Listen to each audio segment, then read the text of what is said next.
nós temos, primeiro, momentos distintos. O que o Moro fez, hoje acho que não tem mais dúvida nem dentro do Poder Judiciário, embora ele tenha muita força, ainda tenha um espírito de cor, de que ele cometeu diversos crimes. O Moro, ele instrumentalizou o Poder Judiciário, ele tinha que ter sido punido, inclusive, aí eu concordo 100% com você, teve um momento que o ministro Celso de Mello fez uma decisão duríssima contra ele, o ministro Teori fez uma decisão duríssima contra ele, e inexplicavelmente, naquele momento, hoje nós sabemos disso, eu falei sobre isso, você sabe, há 3 anos atrás, que ele tinha um projeto de poder, ele era o chefe da Força Tarefa, o que já é ilegal e criminoso. Então, ele instrumentalizou o Poder Judiciário e aqueles membros da Força Tarefa de Curitiba instrumentalizaram o Ministério Público e conseguiram essa incrível adesão por parte dos tribunais superiores e também por parte do CNJ. O Moro não ter sido punido pelo CNJ é uma nódoa na história do CNJ, não tem nenhuma dúvida. Veja bem, eu não estou dizendo que tenho esperanças hoje, não, velho. Eu não sou um otimista de carteirinha, não. Mas as nossas pressões, a de vocês especialmente, a discussão da mídia, o fato de ter descortinado os excessos e os crimes do Moro e do grupo dele, eu escrevi esse artigo no Poder 360 há 2 semanas, que o título é esse, é um subprocurador querendo dizer para o Deltan que ele não podia fazer tal coisa que era crime, e o Deltan desprezando ele, porque eles achavam que eram semideuses. Então, eu tenho certeza absoluta, você está certíssimo, o CNJ tinha que ter agido, os tribunais tinham que ter agido de forma diferente e o Ministério Público tinha que ter tomado as providências de investigar esse cidadão. Ele agora está investigado.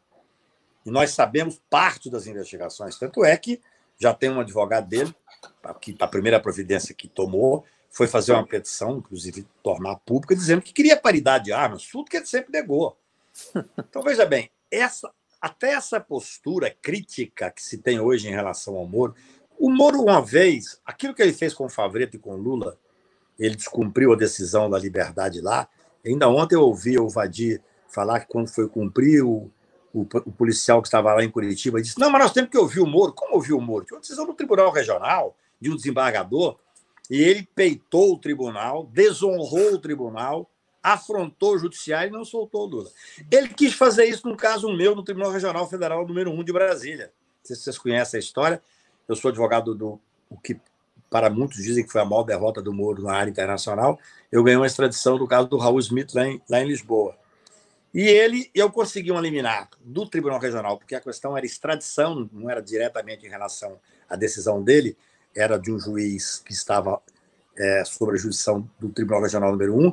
E quando saiu a decisão, ele quis descumprir, mandou um ofício atrevido nos mesmos moldes do Favreto. Só que lá em Brasília, era presidente da terceira turma o desembargador Ney Belo. O desembargador tomou uma decisão violentíssima contra o Moro, mas também, evidentemente, depois não teve outra consequência. Não houve um procedimento dentro do CNJ. Ele apenas tomou eu diria, um cala-boca e fique quieto, porque você não vai descumprir aqui uma decisão do tribunal. Agora, tudo isso, na minha visão, nós hoje conseguimos. Nós falávamos sozinhos. Hoje você tem advogados do Brasil inteiro, você tem membros do Ministério Público. O Ministério Público é uma instituição valorosa. Ela, obviamente, não está toda favorável a esse grupo que, no meu ponto de vista, usurpou as funções ali dentro, desvirtuou num projeto político. Quando o Delta vira e fala agora, tudo isso é para atrapalhar a eleição do Moro em 22, ele está assumindo que é um projeto político. Você acha que, sendo um projeto político, o judiciário não vai agir diferente?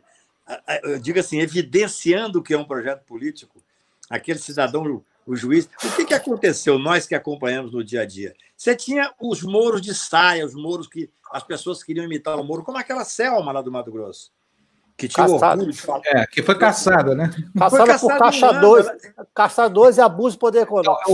Outra que era juíza, tá vendo? Só eu não acredito mais ver juiz delinquindo. Veja, o Moro... Só para explicar, um segundo para explicar para as pessoas que talvez não saibam, a Selma era a juíza federal do Mato Grosso, que se dizia o Moro de saia, que agia exatamente como ele agiu, que deixou de ser juíza para ser senadora da República, se elegeu e em um ano foi cassada por abuso de poder econômico e corrupção. Então é isso.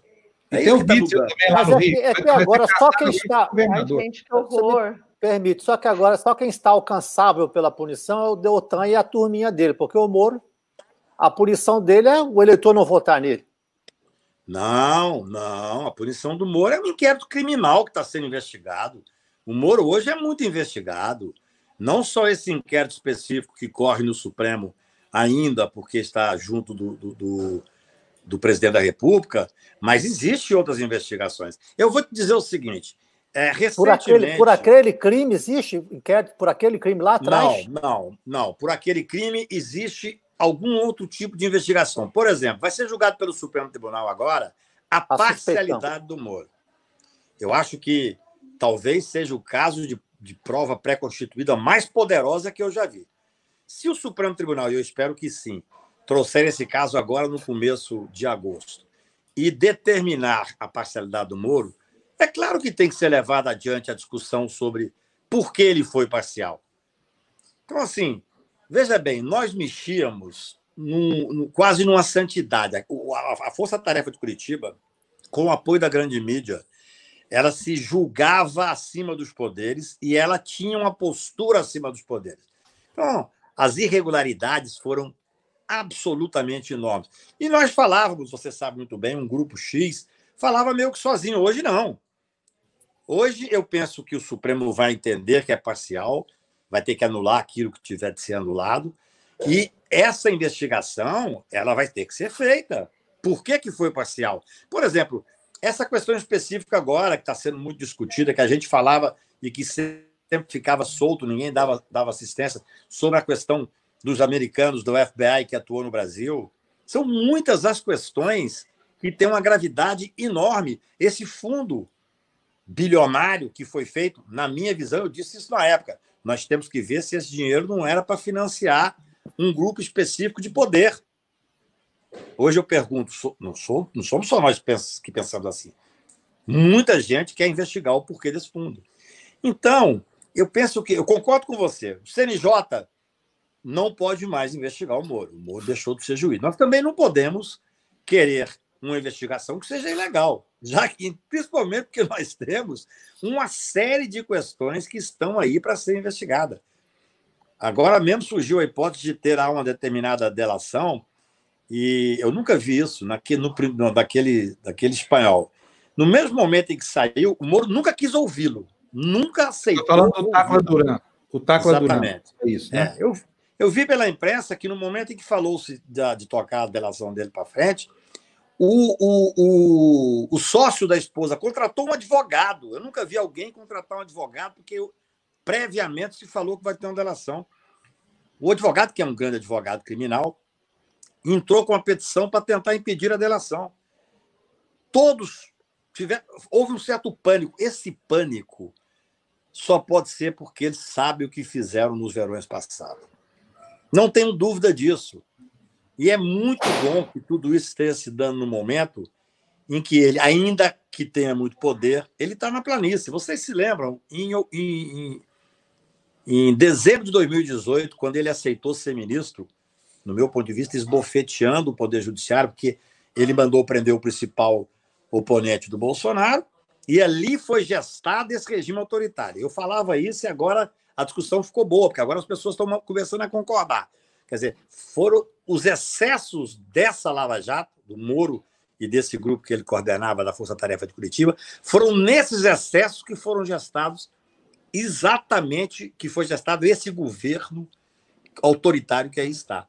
E esse cidadão lá atrás, eu dizia lá em 18, ele vai ter um filme anacólico no no Ministério da Justiça, porque o jogo político é um outro jogo. Ele tinha a força da caneta, mas quando ele foi para o Ministério da Justiça, ele teve que enfrentar, inclusive o chefe dele, que viu que ele estava crescendo muito. Nessa briga, Fábio, eu torço para a briga. Nessa briga de poder entre o Bolsonaro e Moro, eu torço para a briga. Agora, as investigações estão se dando. Há você vê um certo nervosismo por parte desses senhores. Eu fiquei sabendo essa semana, por exemplo, que a Força Tarefa, e ela tem o direito de fazer isso, está querendo se reposicionar, ligando para jornalistas importantes, começando a ter uma conversa diferenciada, porque eles estão vendo que vão ter que dar satisfação. Isso é importantíssimo. Naquele momento eles não davam. Você falou muito bem, ele ia lá, mandava grampear advogado, fazia movimentos absolutamente políticos contra o grupo que ele queria derrubar, mas hoje já tem uma resistência.